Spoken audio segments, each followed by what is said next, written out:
Hello everyone. सो आप सबकी बहुत सारी रिक्वेस्ट आ रही थी कि यूजीसी नेट आर्कियोलॉजी से रिलेटेड बुक्स कौन सी पढ़े और कौन से रिसोर्सेज यूज़ करें, इसके रिगार्डिंग एक डिटेल्ड वीडियो बनाओ। तो अगर हम यूजीसी नेट की बात करते हैं तो हम देखते हैं कि कोई भी एक ऐसा बुक नहीं है जिसको हम कवर टू कवर पढ़ के यूजीसी नेट का एग्ज़ाम क्वालिफाई कर सकते हैं। मोस्टली जो है हमें बहुत सारी बुक्स पढ़नी पड़ जाती है अलग अलग डिफरेंट डिफरेंट टॉपिक के लिए। तो अगर हम यूजीसी नेट सिलेबस को देखेंगे, उसमें यूनिट 1 में आप देखोगे बहुत सारे टॉपिक्स हैं प्रिंसिपल एंड मेथड्स आर्कियोलॉजी को लेके।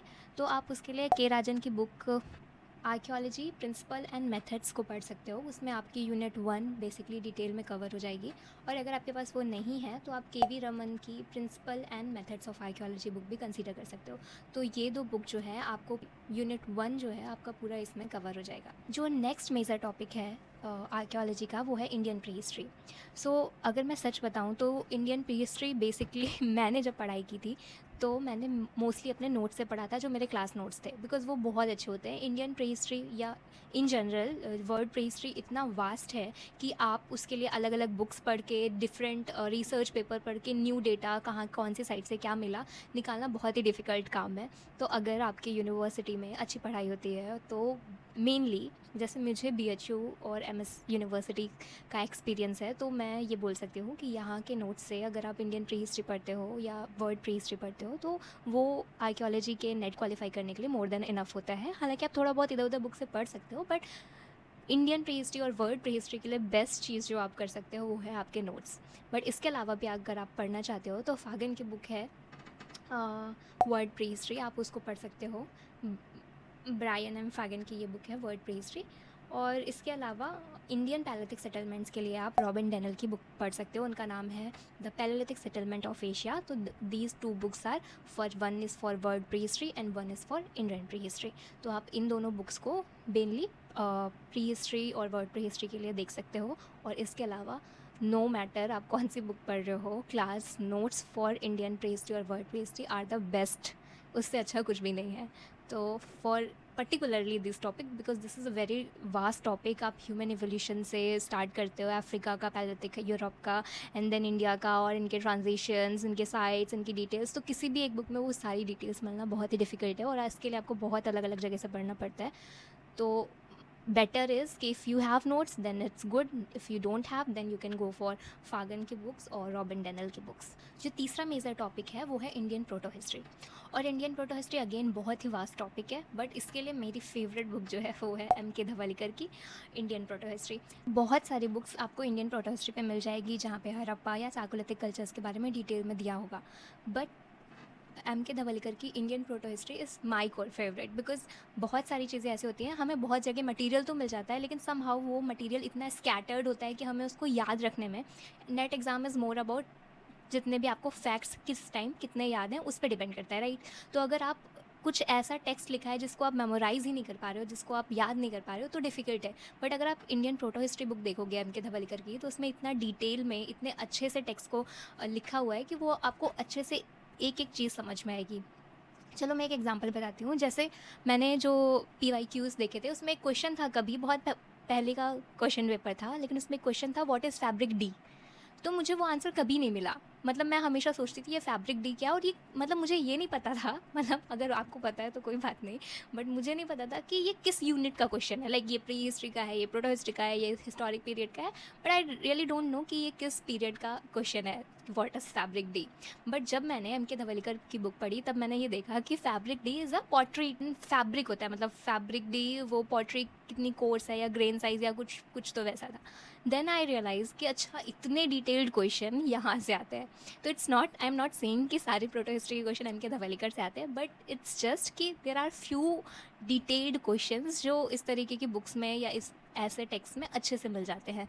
तो इंडियन प्रोटो हिस्ट्री के लिए MK धवलीकर की book is my core favourite. आपको अगर और कुछ मिलता है तो आप वो भी पढ़ सकते हो। तो ये तो रही 3 मेजर टॉपिक्स की बात, जिसमें आप principle and methods of archaeology के राजन से कवर करोगे, इंडियन प्री हिस्ट्री आपके नोट्स, फैगन के बुक एंड डेनल की बुक से कवर करोगे, एंड प्रोटो हिस्ट्री आप मेनली MK धवलीकर की बुक से कवर करोगे अकॉर्डिंग टू मेरे फेवरेट्स जो रिसोर्सेज हैं, क्योंकि हर इंसान अलग अलग जा सकता है, बहुत सारे रिसोर्सेज हैं, आप कहीं से भी पढ़ सकते हो, but these are my personal suggestions.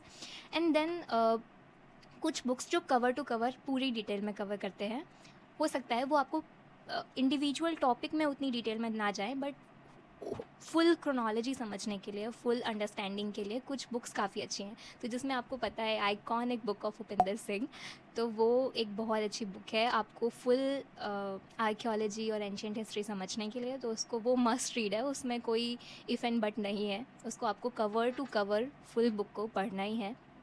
तो वो एक है, वो हिंदी में भी अवेलेबल है, इंग्लिश में भी अवेलेबल है।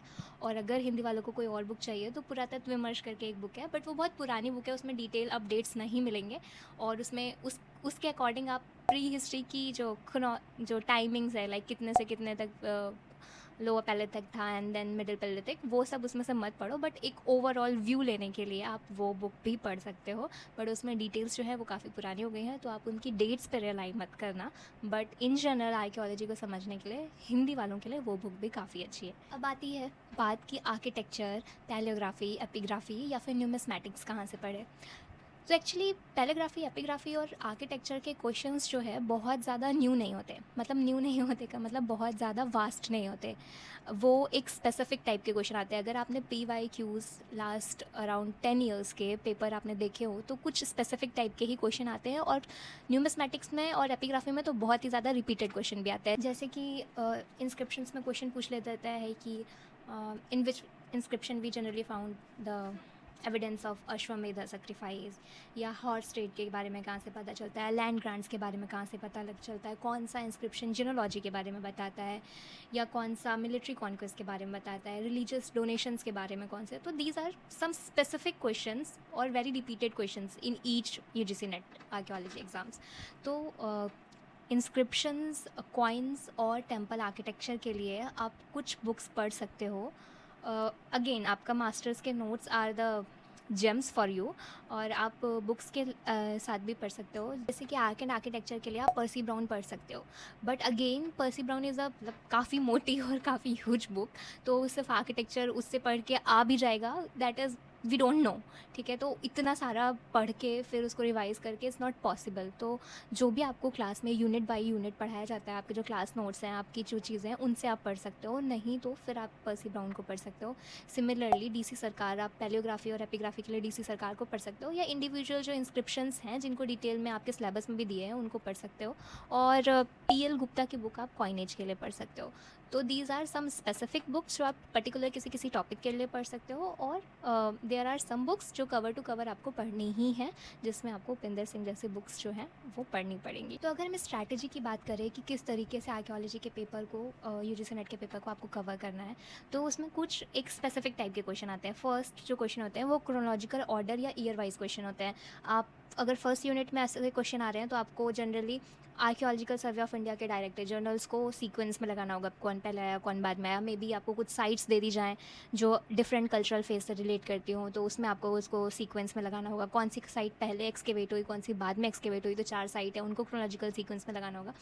तो बेसिकली अगर आप UGC नेट आर्कियोलॉजी की तैयारी कर रहे हो तो आपको अप्रोच देखना पड़ेगा कि आपको किस अप्रोच से पढ़ना है। तो उसके लिए सबसे पहले आपको 10 साल के PYQ जो होते हैं उनको अच्छे से एनालाइज करना पड़ेगा कि स्पेसिफिकली किस यूनिट से, किस टॉपिक से, किस तरीके के क्वेश्चन पूछे जा रहे हैं। और तब जब आप उनको उन बुक्स को, उन रिसोर्सेज को पढ़ने जाओगे तो आपको समझ में आएगा कि इस जो स्पेसिफिक एक पेज है इससे हमें क्या इन्फॉर्मेशन लेनी है और कितनी इन्फॉर्मेशन लेनी है, राइट। आपको बहुत सारा कुछ पढ़ने की, याद रखने की ज़रूरत नहीं है, कुछ स्पेसिफिक टाइप की चीज़ें ही आपको याद रखनी होती हैं। तो उसमें होता है जैसे कि क्रोनोलॉजी, कि आपको हर कौन सी साइट कौन से टाइम पीरियड की है, कौन सा डायरेक्टर पहले बना, कौन सा डायरेक्टर बाद में बना, कौन सी चीज़ कैसे है, वो जैसे भाजा कार्ले केव्स में से कौन सी पहले बनी कौन सी बाद में बनी, तो वो सब के लिए आपको पॉलिटिकल हिस्ट्री और उनके कंस्ट्रक्शन का टाइम पीरियड वो सब याद रखना पड़ेगा। तो this is one type of question जो सारे यूनिट से इस टाइप के क्वेश्चन, क्रोनोलॉजी बेस्ड क्वेश्चन पूछ सकते हैं, चाहे वो कोई भी यूनिट हो, उनसे क्रोनोलॉजी बेस्ड क्वेश्चन आ सकते हैं। इवन बुक में भी आते हैं कि कौन सी बुक पहले पब्लिश हुई और कौन सी बुक बाद में पब्लिश हुई। तो this is the favourite type of questions from जो आर्कियोलॉजी के नेट के एग्ज़ाम में आते हैं। देन है book and author name matching. तो जितनी भी फेमस बुक हैं तो नो मैटर आपने टीएल गुप्ता कवर कर ली, डीसी सरकार कवर कर ली, उपेंद्र सिंह कवर कर लिया, एंड देन आप बोलते हो कि नहीं मुझसे क्वेश्चन पेपर नहीं हुआ क्योंकि आपने वो पीवाईक्यूएस वाली स्ट्रैटेजी आपने एग्जाम में नहीं लगाई। मतलब आपने ये देखा ही नहीं कि बुक और ऑथर नेम्स भी आते हैं। तो बुक्स तो जितनी भी फेमस बुक्स हैं जो आर्कियोलॉजी की, उन सब का उनके और उनके ऑथर के नेम आपको एज इट इज़ याद रखने पड़ेंगे। अगर मैं अपनी बात बताऊँ तो मेरे नोट्स में कम से कम कुछ नहीं तो कुछ नहीं 400 to 500 बुक्स थी, और उनके आगे उनके राइटर्स के नेम थे या ऑथर्स के नेम थे, और मैंने उनको एज इट इज़ याद किया था। तो this is one thing which you can do. Again बहुत सारा डेटा आपको याद करना पड़ता है। अब मैं इसमें ये नहीं बोल सकती कि आप समझ लोगे तो आप कर लोगे, बिकॉज आपको मेमोराइज ही करना पड़ेगा।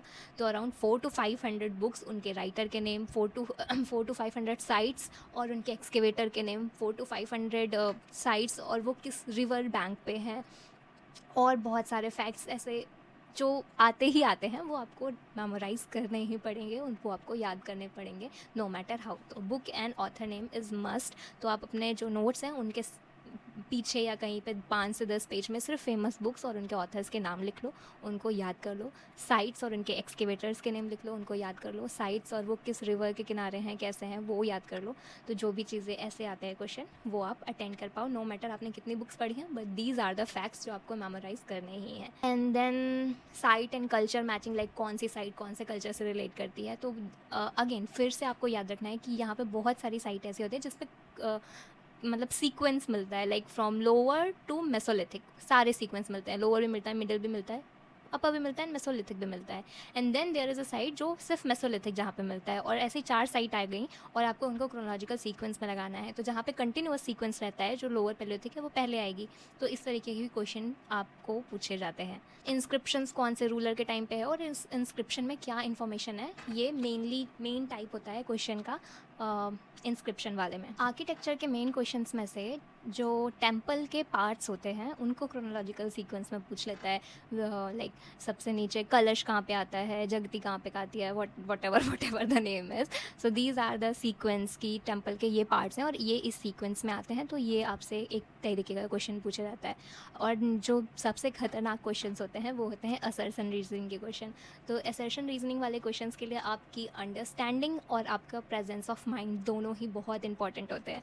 तो जितना आपकी अंडरस्टैंडिंग आप उसमें कंफ्यूज मत हो, और दोनों ही स्टेटमेंट्स को बहुत अच्छे से पढ़ो और एलिमिनेट करने की और उनको समझने की कोशिश करो। उसी बेस पे वो क्वेश्चंस क्वालिफाई कर सकते हो। एक और चीज़ कि अगर आपके आर्कियोलॉजी सेकेंड पेपर में अराउंड 100 क्वेश्चन आते हैं, तो बिलीव में उसमें से कुछ ऐसे क्वेश्चंस होते हैं, 20 to 30 ऐसे क्वेश्चंस होते हैं जो किसी ने भी नहीं सुने होते हैं, जो आप कितना भी पढ़ के जाओगे आप नहीं कर पाओगे, क्योंकि वो बहुत स्पेसिफिक क्वेश्चंस होते हैं। लाइक किस लेयर से फॉसिल लीफ मिली या फिर समथिंग, मतलब दिस इज़ वन एग्जाम्पल में भी आपको पता हो, लेकिन बहुत सारे क्वेश्चन ऐसे होते हैं जो बहुत स्पेसिफिक होते हैं। जैसे मैंने कि बताया वट इज़ फैब्रिक डी, ठीक है, या फिर किस पर्टिकुलर लेयर से ये पर्टिकुलर चीज़ मिली, या बहुत सारी ऐसी साइट्स जो कि आपने कभी सुनी भी नहीं होंगी। मतलब बहुत सारी ऐसी साइट्स होते हैं जो आपने नहीं सुने होंगे। तो इट्स ओके, आप ये मान के चलो कि 20 to 30 क्वेश्चन ऐसे होते हैं जो आपने नहीं देखे होंगे, नहीं सुने होंगे, नो मैटर आपने कितना पढ़ा है। तो वो बहुत रीजनल होते हैं, तो इट्स ओके, उनको देख के पैनिक नहीं करने का, वो क्वेश्चंस ऐसे ही आते हैं। सो बेसिक जो फोकस है आपका वो उन मेजर क्वेश्चंस पे रखिए जो जिस टाइप के क्वेश्चंस आते हैं, रिपीट होते हैं, और वो आप इजीली अटेम्प्ट कर सकते हैं। सो आई थिंक यही कुछ मेन टाइप ऑफ क्वेश्चंस और कुछ सजेशंस मुझे याद आ रहे थे देने के लिए, और ये बुक्स मेरी सजेशंस है। अगर आपको किसी स्पेसिफिक टॉपिक या किसी स्पेसिफिक टॉपिक के लिए कोई रिकमेंडेशन चाहिए या कोई सजेशन चाहिए या और कोई भी क्वेश्चंस की आपकी क्वेरी है, तो आप इसमें कमेंट कर देना, मैं आपको आंसर करने की कोशिश करूँगी। और अगर आपको कोई और डिटेल्ड वीडियो चाहिए तो वो भी आप प्लीज़ कमेंट कर देना, मैं कोशिश करूँगी आपको बताने की।